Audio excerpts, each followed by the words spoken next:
Someone captured the moment on camera, standing just outside Prince Sultan Air Base in Saudi Arabia, one of the most heavily fortified American military installations anywhere in the Middle East.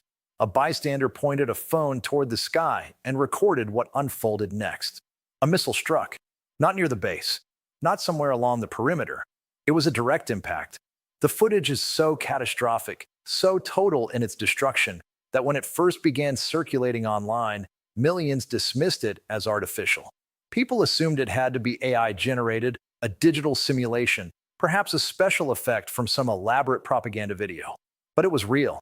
What the world saw in that footage appears to be the most devastating strike on an American military installation since the Beirut barracks bombing of 1983. And perhaps most striking of all, the advanced American defense systems stationed at that very base. Systems worth billions of dollars and representing the most sophisticated air defense technology the United States has deployed did nothing to stop it. They didn't slow the missile. They didn't deflect it. They didn't intercept it. In fact, they didn't detect it early enough to mount any meaningful response. It simply struck its target. Now consider what exists inside a base like Prince Sultan. American personnel, aircraft, command centers, communications networks, the physical infrastructure that allows U.S. military power to operate across the Gulf. Somewhere between what Iranian officials claim happened and what Washington is prepared to acknowledge publicly lies the uncomfortable question of casualties. Numbers the Pentagon has yet to fully explain to the American public, because the physics of such an impact tells its own story. A direct missile strike on a fully operational military base does not normally produce single-digit casualties. The scale of the explosion seen in the footage makes that outcome extremely difficult to reconcile with the official figures released so far. Those numbers would only make sense if the base had been nearly empty at the moment of impact. Yet there is no evidence that it was. This is precisely why analysts continue to scrutinize the footage frame by frame. It is also the sort of scenario former U.S. intelligence officer Scott Ritter warned about long before the conflict escalated. Ritter argued repeatedly that a direct confrontation with Iran would inevitably place American bases across the Gulf within missile range. His warning was blunt. If a war began, those installations would be hit, and American defensive systems would struggle to respond quickly enough to prevent serious damage. His predictions were controversial. His views were heavily criticized, and in some cases he was pushed out of major media platforms that shape public debate in the United States. But his central argument, that Iranian missile capabilities had advanced significantly, has now returned to the center of discussion following the strike on Prince Sultan Air Base. What makes this moment particularly significant is the context surrounding it. The conflict has already seen several escalations: the withdrawal of a carrier group from a contested zone, the destruction of a THAAD radar installation, and missile strikes reaching deep into Israeli territory. Yet according to Iranian officials, those actions were only the opening phase. Iran has publicly suggested that the weapons used earlier in the conflict were largely older systems, relatively inexpensive drones, and earlier generation missiles. Many of them cost only a few $1,000s to produce. Their strategic role, according to Iranian statements and some independent analysts, was to overwhelm and exhaust American air defense networks, flood the radar screens, force defenders to launch expensive interceptors, drain the stockpiles that take years to replenish. In other words, the initial wave was designed not primarily to destroy targets, but to wear down the defensive shield protecting them. If that assessment is accurate, then the strike on Prince Sultan may represent a transition into a second phase. Iranian officials have hinted that more advanced missile systems, those previously held in reserve, are now entering operational use. These are weapons designed specifically to challenge degraded air defense networks. The timing is notable. Reports suggest that interceptor supplies across several regional bases have been stretched thin. Radar systems have faced repeated strain from continuous tracking operations. Crews have been operating for weeks under near constant alert conditions. In military terms, fatigue and equipment depletion can become as consequential as the weapons themselves. At the same time, the economic consequences of the conflict are already being felt globally. Oil prices have climbed sharply, recently touching $93 per barrel, the highest level recorded since 2023. Energy analysts caution that this figure may not represent the peak, but merely a waypoint. The issue is not simply market speculation. Gulf oil storage facilities are reportedly approaching capacity, while shipping routes remain under pressure from security concerns. If production continues while exports slow, producers may have little choice but to reduce output. Such reductions, especially if they occur simultaneously across several major exporters, can move global markets quickly. 2 weeks ago, analysts warned of a 14-day window before storage capacity constraints would begin affecting production decisions. That window is now closing. Critics argue that warnings about this scenario were delivered long before the first missiles were fired. Several military analysts and former officials reportedly cautioned policymakers that a war with Iran would be extremely difficult to control once underway. They argued that the network of American bases across the Gulf, while strategically valuable, would also become obvious targets in the event of a direct confrontation. Despite those warnings, the conflict escalated. Now Prince Sultan Air Base has been struck, and the images of the explosion have circulated across the world. Statements made earlier in the crisis are also being revisited. Some American officials suggested that U.S. forces would operate comfortably within range of Iranian territory, confident that their defensive systems could intercept any incoming threats. Those remarks reflected a long-standing assumption in Washington that technological superiority would provide a decisive advantage. Yet the events surrounding this strike raise questions about whether that assumption still holds in the same way it once did. The broader strategic reality, according to several analysts, is that Iran appears to be conducting its campaign in distinct stages. The first stage focused on exhausting expensive defense systems through repeated low-cost attacks. By many accounts, that phase achieved at least part of its objective. The second stage, now emerging, involves the use of more advanced weapons aimed directly at critical infrastructure within the regional military network. Targets are no longer symbolic, but operational. Air bases, radar facilities, and command systems that enable coordinated military action. And there is already speculation about a possible third stage. Iranian officials have hinted at cyber operations targeting infrastructure beyond the battlefield itself, power grids, water systems, and financial networks.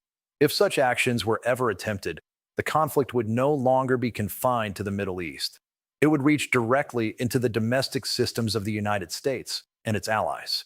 For now, however, the focus remains on the immediate consequences of the Prince Sultan strike and what it reveals about the evolving dynamics of the conflict. One fact is already clear. The Gulf states themselves are now deeply entangled in a war that places their territory squarely within the operational map. Countries such as Kuwait, Qatar, Saudi Arabia, the United Arab Emirates, and Bahrain all host American military installations. For decades, those bases were presented as a guarantee of security. Today, they have become potential targets. Every one of those countries hosts American military bases on its territory. For decades, their governments were assured that those installations represented security, an extension of American protection in an unstable region. Yet what they are experiencing now tells a rather different story. The bases themselves have become targets. And because they sit within their borders, their airports, oil facilities, civilian infrastructure, and ordinary citizens are now caught in the blast radius of a conflict they neither started nor have the power to end. The Gulf states also face a growing economic dilemma. Oil production continues, but shipping routes have become uncertain and storage capacity is rapidly filling. If producers cannot export their output, they are forced to consider production cuts. And when those cuts occur simultaneously across several major suppliers, Saudi Arabia, Kuwait, the United Arab Emirates, and Qatar, the effect on global markets can be immediate. Oil prices rarely rise gradually under those conditions. They surge, and those surges ripple outward across the global economy, into the cost of manufacturing, food transport, heating bills, and airline tickets. The recent climb to $93 a barrel is already raising alarm among economists. Some analysts are openly discussing scenarios in which prices could approach $150 if supply restrictions intensify in the coming weeks. For historical context, the oil shocks of the 1970s, events that triggered a decade of stagflation, reshaped energy markets, and toppled political careers throughout the Western world, peaked at roughly $50 in today's adjusted terms. By comparison, The current trajectory has already surpassed that threshold, and the largest production cuts have not yet arrived. At the same time, Washington has accused China and Russia of supporting Iran through intelligence and weapons technology. Yet critics abroad are quick to point out that the United States itself has long supplied Israel with vast quantities of military assistance, including thousands of munitions and billions of dollars in aid. To many countries observing the conflict, the debate over moral authority has become increasingly complicated. Across what is often described as the Global South, the regions that purchase Gulf energy and depend on stable trade routes, governments are quietly calculating where their interests lie. The answer is not necessarily aligning with Washington's expectations. Beijing appears calm. Moscow shows little sign of concern. Both countries are watching closely as the United States commits financial resources, diplomatic capital, and military assets to the confrontation. Their approach reflects a longer strategic timeline. Patience, after all, can be as powerful a strategy as direct intervention. Domestic politics in the United States may ultimately shape the trajectory of the conflict just as much as events on the battlefield. When the war in Afghanistan began, public support among Americans exceeded 90%. Today, polling indicates that roughly 90% of Americans oppose the present conflict. That reversal is remarkable. It suggests that public patience for prolonged overseas wars has eroded dramatically since the early 2000s. Afghanistan took 2 decades to exhaust American political will. Vietnam required roughly 10 years. This confrontation appears to be eroding support within a matter of weeks. The explanation is largely economic. Previous wars did not immediately affect everyday household costs in the United States. Gasoline prices during the Vietnam era remained relatively stable. The war in Afghanistan did not threaten to push grocery bills or transport costs sharply upward. By contrast, the current conflict intersects directly with global energy markets. When oil prices rise, American consumers feel the effect almost instantly. Every surge at the pump becomes a reminder of the conflict's consequences. Every fluctuation in financial markets reinforces the sense that the war carries a price tag extending far beyond the battlefield. If public opposition already approaches 90% after a few weeks of fighting, analysts are asking what that figure might look like after several months of sustained energy price increases. A prolonged period of oil above $120 a barrel would almost certainly intensify the political pressure. Looking at the broader strategic picture, the conflict has already produced outcomes that many observers consider historically significant. Iran entered this confrontation as a country under decades of sanctions, an economy isolated from much of the Western financial system, its currency weakened, and its leadership frequently targeted by covert operations. Yet through the course of this crisis, Tehran has demonstrated a strategy designed to exploit structural weaknesses in the systems surrounding American power.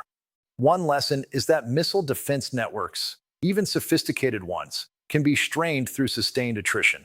By launching large numbers of inexpensive drones and missiles, an attacker can force defenders to expend extremely costly interceptors. Over time, the economic imbalance begins to matter as much as the military one. Another lesson concerns the foundations of American economic influence. Much of the global financial system still revolves around energy markets linked to the dollar. If oil trade patterns shift, even gradually, toward alternative arrangements, the long-term implications could extend far beyond the Middle East. There are also signs that traditional alliances are under strain. The Gulf states, long regarded as dependable American partners, are now reassessing the risks of hosting large foreign military installations.